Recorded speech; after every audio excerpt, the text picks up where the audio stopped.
таяқ жейсің. Таяқ жемеске адам. Піл сияқты үлкен.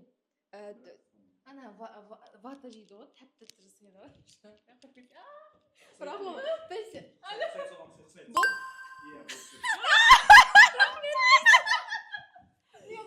Один мост на двоих па бізде. Шөп жемейді ғой. Қандай жылқы шөп жемейді? Жылқы шөп жемейді шығар, может, да? Жылқы шөп жейді ғой. Шөп жемейді. Қош, арам шөп жейді. Қандай жылқы шөп жемейді? Біз шығар. Өлі дейсің.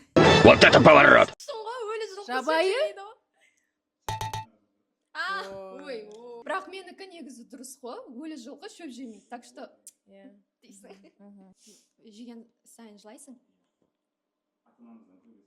Таяқ жейсің. Таяқ